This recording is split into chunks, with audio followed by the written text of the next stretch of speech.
हमारे गौशाला उत्थान संघ के जो प्रदेश अध्यक्ष है राधेश्याम जी, मैं आपसे पूछना चाहता हूँ, स्वामी जी बार बार कहीं ना कहीं बताते रहते हैं, कहीं उनके बारे में शब्द बोले जाते हैं, कालनेमी है, ऐसा है वैसा है, वो आरोप लगाते रहते हैं आपके ऊपर कि ये संगठन मुझे बदनाम करने की कोशिश कर रहा है, मुझे कालनेमी और साधु वेश में मुझे गालियाँ दिलवा रहा है। इसके पीछे क्या राज है? देखिए, इसमें राज का कोई विषय नहीं है। दिन को दिन कहना, सोमवार को सोमवार कहना, बुधवार को बुधवार कहना है प्रकृति की और खुले मंच का मामला है। हर व्यक्ति स्वतंत्र है। आज यदि मंगलवार है तो कोई भी मंगलवार कहेगा। आप मंत्री का पद लेकर के बैठे और आप कार्य नहीं कर पा रहे तो लोग आपको जिस भाषा से बोलना चाहे वो स्वतंत्र है। उसमें हम ऐसा षड्यंत्र करके आपको बदनाम करने की नहीं सोच के कह रहे हैं। आपको भी ऐसा लगता है कि कहीं ना कहीं जो महामंडलेश्वर बैठे हुए हैं वो अयोग्य है उस पद के? अयोग्यता तो उनकी तभी सिद्ध हो गई कि जिस दिन से उनने पद संभाला और आज दिन तक गौशालाओं के अनुदान की चिंता ही नहीं करी। किसी गौशाला को एक बीघा जमीन नहीं दिलवाई। अयोग्य तो उसी दिन हो गए थे। अब वो तो जबरदस्ती अपना आसन बनाए बैठे हैं और उसके लिए वो सरकार के गुणगान कर रहे हैं। और जो धर्म गादी उनको सौंपी गई, गाय की रक्षा करने का जो निगम का बोर्ड का अध्यक्ष उनको बनाया, वो इतना पवित्र काम है कि वो करने से 7 भवसागर पार हो जाता। पर वो तो वो खुद ही तो भवसागर में उलझे पड़े। एक बयान वो स्वामी जी का हमको सुनने में आया था, बोर्ड के अध्यक्ष जी का। वो बोल रहे थे कि रोड पे जो गाय हैं उनको पालने का हमारा अधिकार नहीं है। दूसरा वो कह रहे थे कि सरकार मुझे अनुदान नहीं दे रही है, मैं कहाँ से दूंगा, मंडी बोर्ड से पैसा नहीं आ रहा है। तो क्या बात ये सत्य है? स्वामी जी वो बिल्कुल सही बोल रहे हैं। अगर वो इतनी सब बातें कह रहे हैं, यह सत्य है तो मुझे माननीय मुख्यमंत्री जी के साथ वो खुद लेकर के चले, मैं एक दिन में अनुदान दिला दूंगा, इतना मैं उनको भरोसा दिलवाता हूँ।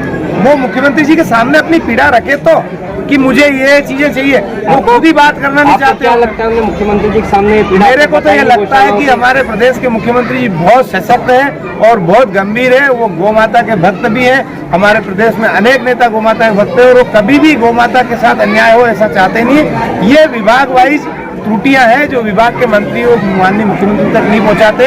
अभी हम संगठित होकर के प्रदेश के मुख्यमंत्री जी से मिलकर के हमारी गौशालाओं की समस्याओं का हल करवाने के लिए ही उनसे निवेदन करेंगे। इसीलिए हम पूरे प्रदेश भर में चिंतन शिविर कर रहे हैं और आने वाले 1-8 महीने में हम माननीय मुख्यमंत्री जी के सामने स्पष्ट रूप से जाएंगे। पूरे मध्य प्रदेश में हमारा हिंदी सत्ता का जो चैनल है, इसके जिले के ब्यूरो चीफ है, पूरे मध्य प्रदेश से हमारा जो सर्वे आया है, उस सर्वे में पाया गया है कि जिस समय से आपको जो संगठन बना है गौ एवं गौशाला उत्थान संघ, तब से अखिलेश्वर जी सो नहीं पा रहे हैं, बहुत परेशान है।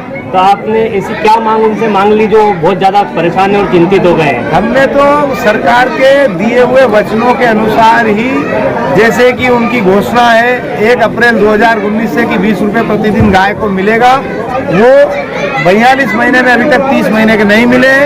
हर गौशाला को सितंबर 20, 2000 से जब से कानून बना है तब से वो अभी तक एक भी गौशाला को जमीन आवंटित नहीं हुई है। 100 गाय पे 5 एकड़ जमीन की बोली थी, वो अभी तक किसी गौशाला को नहीं मिली है। पूरे प्रदेश की गोचर भूमि अतिक्रमण से मुक्त हो, ये हमारी मुख्य मांगे हैं और इनके लिए हम आंदोलन करने की तैयारी कर रहे हैं। अभी इस कार्यक्रम में जो उप संचालक पशुपालन विभाग के आए थे, वो कह रहे थे कि सरकार के पास बहुत पैसा है, लेकिन मुझे देखने को मिला था कार्यक्रम में गौशाला संचालकों ने जब खड़े होकर बोला कि हमको 30-30 माह का अनुदान नहीं मिला तो वो उठ के चले गए। क्या ये बात? अब ये छोटे अधिकारी क्या करेंगे, उसमें इनका कोई रोल ही नहीं है। वो बड़े स्तर का मामला है, राज्य सरकार का मामला है। सरकार देगी तो अधिकारी देगा, अधिकारी थोड़ी रख के बैठता है। ये सरकार का मामला है। आप माननीय मुख्यमंत्री जी संवाद करना चाहते हैं या विधानसभा बिल्कुल, ये परिवर्तन का संकेत दिखाई दे रहा है? हम माननीय मुख्यमंत्री जी से संवाद करके हल करवाना ही चाहते हैं। बहुत बहुत धन्यवाद। आपको लगता है कि ये जो गलती हुई है उनको रख के वो सुधार करेंगे मुख्यमंत्री जी? बिल्कुल करेंगे। माननीय मुख्यमंत्री जी इतने सशक्त हैं कि उनको कहीं भी गलती पाई जाती है वो तत्काल मंत्रालय चेंज कर देते हैं। ऐसे अनेक मंत्रालय उनके कार्यकाल में चेंज किए हैं। माननीय अध्यक्ष जी का कहना है कि जो अयोग्य और जो गलती हुई है मुख्यमंत्री जी से वो बहुत जल्द मिल लेंगे और ये गलती को सुधार करेंगे। यानी कि कहीं ना कहीं लगता है कि उनका जो सीट है वो जाता है। हम आज छतरपुर से आए हुए हमारे भाई साहब माननीय श्री संजय जी पाठक, इनकी भी बहुत बड़ी गौशाला है वहाँ पे, बुंदेलखंड गौशाला के नाम से गौशाला से जमीन भी छुड़वाई इन्होंने। और अभी कितने बीघा जमीन है भाई साहब? हमारे बुंदेलखंड गौशाला समिति की 94 एकड़ जमीन है और 94 एकड़ जमीन में 672 गौवंश वर्तमान में। लेकिन हमारा ये मानना है कि एक संत जब रास्ते से भटक जाए। जैसे संत स्वामी अखिलेशानंद महाराज जी महामंडलेश्वर अपने आप को लिखते हैं, तो सर्किट हाउस में रुकने की क्या जरूरत है? महामंडलेश्वर है तो गौशाला गौ संवर्धन बोर्ड के अध्यक्ष हैं, तो उन्हें प्रत्येक गौशाला में ही निवास करना चाहिए। हम तो ये कहते हैं कि जब भी उनकी कोई विजिट होती है मध्य प्रदेश शासन की, तो उन्हें सीधा गौशाला वालों को फोन करें। जब तक गौशाला में नहीं जाएंगे तब तक गौ सेवकों की या गौशाला संचालकों की कैसे उन्हें पता चलेगा गौशाला कैसे संकट में चल रही है? तो कभी वो आते तो है नहीं है, वो आते हैं तो सर्किट हाउस में आते हैं, जिला पंचायत की एक बैठक ली, नाश्ता बिस्किट नमकीन हुआ, VVIP बने को निकल गए।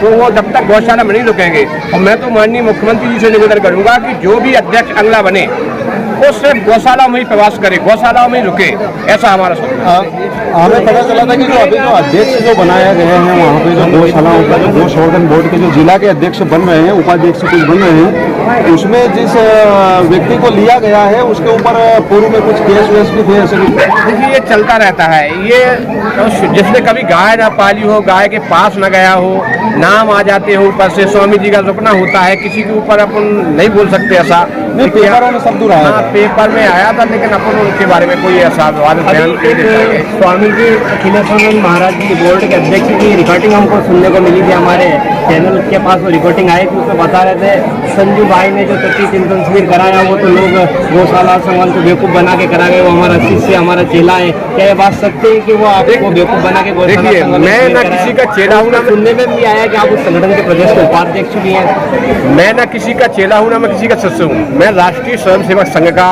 एक स्वयंसेवक हूँ, संघ का कार्यकर्ता हूँ। और संघ में हमारी आज भी जो है धारणा है, वो संघ के स्वयंसेवक जो एक बार बन जाता है वो जीवन पर्यंत, मुझे लगता है कि परम भगवान उसके सामने जो धत प्रणाम कर लेता है एक बार, वो स्वयंसेवक ही रहता है। तो चेला से हमारा गुरु तो जो है परम पवित्र भगवत हो जाए। अपने सामने जैसे ढोंगी बाबा के हम कहाँ सो सकते हैं, कहाँ से सो सकते हैं, ये उनकी अवधारणा है। वो तो बोलते रहते हैं, कुछ भी बोलते हैं, मेरी बातों को नहीं। आपके विचारों से हमें लग रहा है कि संगठन कहीं ना कहीं बहुत ऊपर जाकर माननीय मुख्यमंत्री जी से आपका हल होगा। निश्चित अभी तो हमारे 4 चतुर्थ चिंतन शिविर एक भिलाई में हुआ है। हम लोग अभी सभी संभागों में और अभी जिला स्तर तक जाने वाले हैं। अभी जो जिले की गौशालाएं हैं उनकी सूची आ रही है, उनसे हमारा संपर्क चल रहा है। यदि इसी तरीके का स्वामी अखिलेशानंद जी का रवैया चला तो निश्चित हम लोग एक बहुत बड़ा धरना प्रदर्शन मुख्यमंत्री जी के सामने भोपाल में पूछ करेंगे सभी गौशाला संचालक और गौभक्त। ये हमारा आखिरी जो है कदम हुआ। अभी तक आज जो चौथा चिंतन शिविर है, इसके पहले जो 3 चिंतन शिविर हुए उसमें एक महाराज जी को हमको हमेशा तीनों चिंतन शिविर, पहले इंदौर में, दूसरा छतरपुर में, तीसरा खातरोद में, तीनों चिंतन शिविर में दयाशंकर महाराज जी की उपस्थिति रही, लेकिन इस शिविर में अनुपस्थिति क्यों पाई गई? क्या वो नाराज चल रहे हैं? हाँ, महाराज जी का ये है कि ऐसे कालनेमी लोगों से हम नहीं बात कर सकते। वो बार बार हमारा जाना, और दूसरा उनका स्वास्थ्य भी गड़बड़ था, तो बार बार नाराज है। वो हमारे बुंदेलखंड के अनन्य गौ भक्त हैं, उनका पता कर लीजिए। वो उनका पूरा जीवन गाय के लिए समर्पित है, गौ माता के लिए जीवन समर्पित है। और बार बार वो परेशान होते हैं, और बड़ा गाय के लिए संकट है। इस घड़ी पैसे नहीं आ रहे हैं गौशालाओं में, तो दुखी है। और दुखी मन से तो वो तो ये कह रहे थे कि अगर ज़्यादा होगा तो मैं गौत्थान संघ की तरफ से भोपाल चलूंगा, मैं खुद सुसाइड आत्महत्या आत्मदाह कर लूंगा भोपाल में। ऐसे महान संत लोग आपके साथ हैं। खातरोद के पीठाधीश्वर स्वामी परम पूज्य कृष्णानंद जी महाराज जी, ओंकारेश्वर से रामेश्वर दास जी, और मध्य प्रदेश के अनेकों जिलों से, 10 संभाग से बड़े बड़े विद्वान संत महात्मा आपके साथ हैं। तो क्या विधानसभा चुनाव में इसकी बगावत देखने को मिलेगी, या समस्या का हल आप मुख्यमंत्री जी से निवारण चाहते हैं? आप क्या चाहते हैं? देखिए, हम सरकार का विरोध नहीं कर रहे हैं, हम सरकार की नीतियों का विरोध कर रहे हैं। और जो गौ माता के लिए काम करेगा, चाहे वो किसी की, चाहे वो अखिलेश सरकार समाजवादी पार्टी की सरकार क्यों ना हो, चाहे वो कांग्रेस की सरकार हो, चाहे वो भारतीय जनता पार्टी की सरकार, जो गौ हित के लिए काम करेंगे निश्चित गौ भक्त उसके साथ रहेंगे। और अभी तो माननीय मुख्यमंत्री जी से हम लोग भेंट करने वाले हैं। अभी हमारा जिले स्तर तक हमारा संगठन पहुंचने, तो उसके बाद हम 1 माह के अंदर माननीय भोपाल कूच करेंगे, मुख्यमंत्री जी से अध्यक्ष महोदय हमारी भेंट करेंगे। उसके बाद यदि समस्या का हल नहीं निकलता तो सब आप सभी के गौशाला उत्थान मंच के सभी पदाधिकारियों और संरक्षक जी के सबके हमने ये सुने हैं आज के उद्बोधन, और मीडिया में जो आप सबके बयान आए हैं, इससे हमें लगता है कि आप भारतीय जनता पार्टी के कतई खिलाफ नहीं है, शिवराज सिंह जी के खिलाफ नहीं है, आप केवल अपने मुद्दे के लिए ही उनकी खिलाफत कर रहे हैं अखिलेशानंद जी की। गाय हिंदुत्व का मामला है, हिंदुत्व को बचाना, यानी ये गाय के लिए भाजपा सरकार ही कर सकती है। यदि कोई मशीनरी में खराबी है तो हम मशीनरी के पुर्जे बदलते हैं। तो ऐसा है कि अगर कोई कैबिनेट में या अखिलेशानंद जी जैसे महामंडलेश्वर वगैरह से बैठे हैं, जो सरकार प्रशासन में हमारी बात नहीं पहुंचा पा रहे हैं, तो इनको बदल देना चाहिए। हिंदुत्व विचारधारा के हम हैं, रहेंगे। और हिंदुत्व के लिए काम करते हैं। तो हम गाय के लिए काम करते हैं और गाय के लिए काम करेंगे।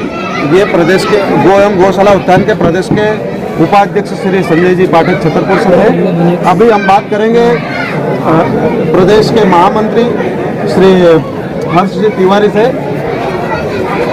अभी जो हमारे द्वारा जो सुना गया कि आप कहीं ना कहीं सरकार के खिलाफ नहीं है, मात्र इन मुद्दों को लेके आप जो मैदान में आए हुए हैं गौशाला के लिए, तो आपको कहीं लगता है कि अखिलेश्वर जी गलत है और वो गौशाला के सही से संरक्षण नहीं कर पा रहे हैं, गौशालाओं को सही से संचालन नहीं कर पा रहे हैं? हम किसी के खिलाफ नहीं है, ये बात बिल्कुल सत्य है। और हमारे जो परम पूज्य गुरुदेव, जो हमारे मार्गदर्शक है, जो हमारे संरक्षक है संगठन के, वे परम पूज्य स्वामी कृष्णानंद महाराज जी, मैं उनके चरणों में नमन करता हूँ। और उन्होंने हमको अब तक ये शिक्षा दी है, अपने को किसी का विरोध नहीं करना है। हम हमेशा गुरुदेव का आशीर्वाद हमको मिलता रहा है, मार्गदर्शन मिलता रहा है। गुरुदेव की हमको जो शिक्षा मिली है, किसी का विरोध करने की नहीं मिली है। गुरुदेव ने बस हमको ये सिखाया है, हमारी मांगे हैं, माननीय मुख्यमंत्री जी को बताना है और हमारी मांग पूरी करवाना है। हम किसी के खिलाफ नहीं है, हम केवल हमारी मांग चाहते हैं, गौशालाओं का रुका हुआ अनुदान चाहते हैं, गोचर भूमि अतिक्रमण से मुक्त हो और जो 5 एकड़ भूमि देने का वादा था वो पूरा हो और गौ माता को राष्ट्रमाता का दर्जा दो। ये हमारे गुरुदेव का संदेश है और ये लेकर हमने संगठन निर्माण किया और संगठन का प्रदेश स्तर पर हमारा काम चल रहा है। हर जिले तक हमारी टीम पहुंच चुकी है। 10 संभाग के संगठन मंत्री हमने नियुक्त कर दिए हैं। बहुत ही जल्दी 51 जिलों में 51 जिला अध्यक्ष हमारे नियुक्त हो जाएंगे और हम किसी के कोई खिलाफ नहीं। हम तो अखिलेश्वर महाराज जी का भी सम्मान करते हैं। हमारे स्वामी जी खाचरोद वाले ने बताया कि वो भी संत है, उनका भी सम्मान करो, तो हम तो सभी का सम्मान करते हैं। और हम तो माननीय मुख्यमंत्री जी से छोटा सा निवेदन है, गौ माता को राष्ट्रमाता बनाने की आप पहल करें और आप हमारा रुका हुआ अनुदान दें। आपको कहीं नहीं लगता कि जो धर्माचार्य थे जिस कुर्सी पे बैठे हुए हैं, उस कुर्सी पे वो सही से उनका कार्य का निर्वहन नहीं कर पा रहे हैं? राम किसी को मारे नहीं, सबके दाता राम। सब अपने आप मर जाएंगे कर कर के खोटे काम। अपने कर्म की सजा अपने आप मिलती है। न्याय करने वाले भगवान है और शनिदेव को इसका जवाबदारी दी गई है। शनिदेव न्याय करेंगे, कौन गलत है कौन नहीं है। न्याय के दाता वो है। हम तो गौ भक्त है, गौ सेवा करते हैं और गौ माता से प्रार्थना करते हैं, जो गौ की सेवा करेगा उसका जीवन धन्य होगा, मोक्ष की प्राप्ति करेगा। ये थे हमारे हर्ष जी तिवारी, प्रदेश के महामंत्री जी। श्री राम गौशाला के अध्यक्ष बुलाई से हैं। श्री राम गौशाला के अध्यक्ष बुलाई से भगत सिंह जी, मैं उनसे संवाद करने चलता हूं। आज 1 नवंबर गोपाष्टमी पे जो कार्यक्रम रखा गया था, किस प्रकार का जो कार्यक्रम यहाँ गोपाष्टमी पे 1 नवंबर को आपने रखा गया था, कौन से संगठन का कैसा कार्यक्रम था और किस प्रकार से यहाँ संख्या देखने को, हजारों की संख्या में यहाँ देखने को मिला और भोजन ग्रहण भी लोग कर रहे हैं और गौ माता की आरती भी हुई है। गौशालाओं में उत्पादन भी हमने देखे हैं, हमारे चैनल ने उत्पादन को भी कवरेज किया है। आपके उत्पादन भी बहुत अच्छे आपने यहाँ बना रखे हैं। और गौशाला का जो आज ये कार्यक्रम किया गोपाष्टमी का 1 नवंबर का, किस उद्देश्य से कार्यक्रम किया गया? हम ये गोपाष्टमी काफ़ी वर्षों से मनाते आ रहे हैं, लेकिन इस बार हमने विशेष रूप से इसको मनाई गई क्योंकि हमारे जो मध्य प्रदेश का गौशालाओं का गौशाला उत्थान संगठन बना है, उसके नेतृत्व में इस बार कार्यक्रम किया गया, जिसमें लगभग समस्त जिलों के गौशाला संचालक पधारे। और उसमें हमारा कार्यक्रम का मुख्य उद्देश्य था कि गौ माता को उसकी प्रतिष्ठा किस तरीके से दिलाएं। जिस तरीके से गौ माता को प्राकृतिक किसान इसमें काफ़ी आए, हजारों की संख्या में गौ आधारित खेती, इसमें जिस तरह अपने वेद जी ने बताया पंचगव्य से मानव स्वास्थ्य एवं गौशालाओं को आत्मनिर्भर किस तरह बनाया जाए, इस पर भी काम। और जो हमारी जो संगठन का जो मेन मध्य प्रदेश शासन से जो मांग है, जो रुका हुआ अनुदान है गौशालाओं को, कितने माह का अनुदान रुका हुआ है आपका? हमारा लगभग इसमें पिछले 4 साल में 30 माह का अनुदान रुका हुआ है और उसको सभी संगठन ने उसकी मांग के लिए भी सभी हजारों की संख्या में गौ भक्तों आए यहाँ पे और उन्होंने सबने, अगर ये अभी सरकार इस पर ध्यान नहीं देगी तो इसमें सभी गौ भक्तों ने शपथ ली है कि इसको आगे चल के इसका उग्र आंदोलन करेंगे। बहुत बहुत धन्यवाद। अब यहाँ गौ भक्तों से हम बात करते हैं। आइए आगे। हरी सिंह कोई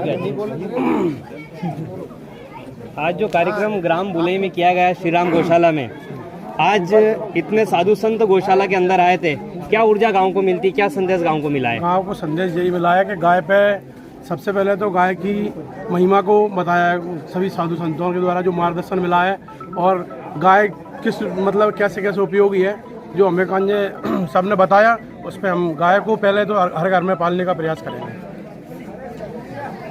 भैया आप करने कभी आते हैं? हाँ आते हैं ना। आप गौशाला के सदस्य हैं? हाँ।